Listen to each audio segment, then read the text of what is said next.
ओम नमः शिवाय। जय माता रानी। दोस्तों, आप देख रहे हैं आपका अपना यूट्यूब चैनल नूतन दीक्षित की रेमेडीज। स्वागत है आप सभी का फिर से एक नई वीडियो में। दोस्तों, संतोषी माता का व्रत कब से शुरू करना चाहिए या फिर संतोषी माता के व्रत से जुड़ी हुई बहुत सारी जानकारी, बहुत सारी वीडियोस आपको मेरे चैनल पे देखने को मिल जाएगी।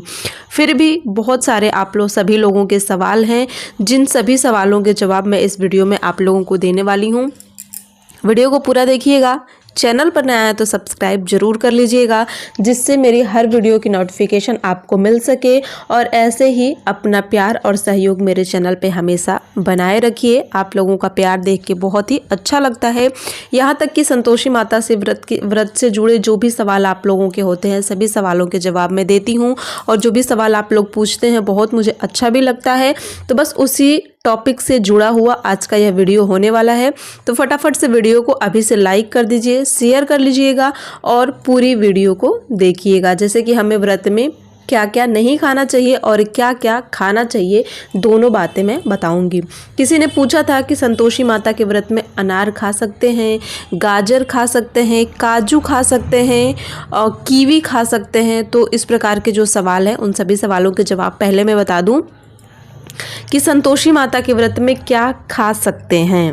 संतोषी माता के व्रत में आप आलू फ्राई करके खा सकते हैं, उबाल के खा सकते हैं, वो साबुनदाना खा सकते हैं, मखाना खा सकते हैं। उसके बाद आप काजू भी खा सकते हैं, बादाम भी खा सकते हैं, किशमिश नहीं खा सकते हैं, अनार खा सकते हैं, गाजर भी खा सकते हैं।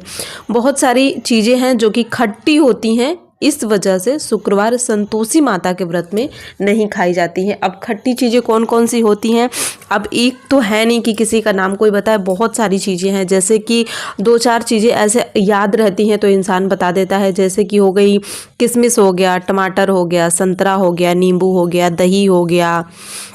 ये सारी चीज़ें जो खट्टी मानी जाती हैं, खट्टी होती हैं, खाने में खट्टी लगे न लगे, खट्टी मानी जाती हैं, तो उन सभी चीज़ों को नहीं खाया जाता है। स्पेशली रूप से आपकी किचन में नींबू, दही, टमाटर, यह सभी चीज़ें हमेशा उपयोग होने वाली होती हैं।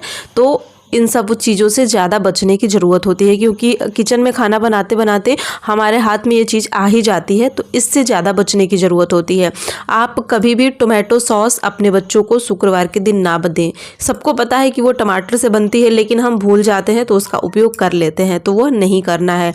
टोमेटो सॉस, टोमेटो की प्यूरी जो मार्केट से मिलती है, चाहे जैसे भी हो, उन सब चीज़ों का उपयोग शुक्रवार के दिन नहीं करना चाहिए। किसी बहन ने हमसे पूछा था कि जो हम बर्तन धुलते हैं, जो हमारा विम बार होता है, उसमें भी नींबू होता है, तो क्या हमें उससे भी बचना चाहिए? तो नहीं, ऐसा नहीं है, नहीं छुआ जाता है।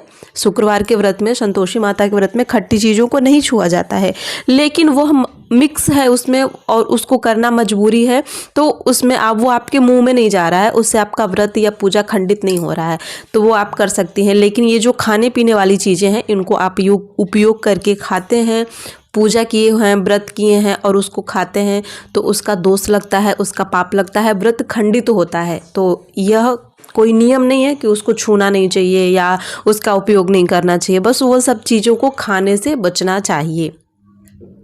छूना मजबूरी है, परिवार में है, बच्चे हैं, परिवार है, तो छूना तो पड़ेगा ही, करना तो पड़ेगा ही, लेकिन खुद ग्रहण नहीं करना चाहिए। आप जिसको, मैं बार बार अपनी हर वीडियो में बताती हूँ, जिसको आप प्रसाद ग्रहण करवाती हैं, उन्हें खट्टी चीज़ें ना दें। अगर आपके परिवार में कोई नहीं मान रहा है इन सब चीज़ों से बचने के लिए, तो सिंपल सा उसको पूजा में शामिल ना करें और उसको प्रसाद का सेवन ना कराएं। मेन प्रसाद ही होता है पूजा का। संतोषी माता का व्रत कभी भी आप शुरू करें, शुक्ल पक्ष से ही शुरू करें। देख लें, खरमास ना हो, अधिक मास अगर उस साल में लग रहा है तो अधिक मास ना हो। खरमास में किसी भी चीज़ की शुरुआत नहीं की जाती, कोई भी शुभ कार्य नहीं किया जाता है। जैसे कि अभी 14 तारीख से खरमास शुरू हो जाएगा, 14 मार्च से खरमास शुरू हो जाएगा, पूरे 1 महीने खरमास रहेगा। तो इसमें आप अपने किसी व्रत की शुरुआत नहीं कर सकते हैं, चाहे वो कोई भी साप्ताहिक व्रत हो, उसकी शुरुआत नहीं कर सकते, कोई भी शुभ कार्य नहीं कर सकते। तो संतोषी माता का जो व्रत होता है वो किसी भी महीने के शुक्ल पक्ष से आपको शुरू करना चाहिए। मैं हर वीडियो में बताती हूँ, फिर भी आप लोगों का सवाल रहता है क्योंकि आप लोग पूरी वीडियोस को देखते नहीं हैं, तो इसीलिए पूरी बातें समझ में नहीं आती हैं। तो खरमास किसी भी महीने के शुक्ल पक्ष के पहले शुक्रवार से अपने व्रत की शुरुआत। व्रत में भुने हुए चने और गुड़ का प्रसाद रखा जाता है और वह प्रसाद आपको शाम के समय जब आप भोजन करते हैं तो भोजन से पहले खाना होता है।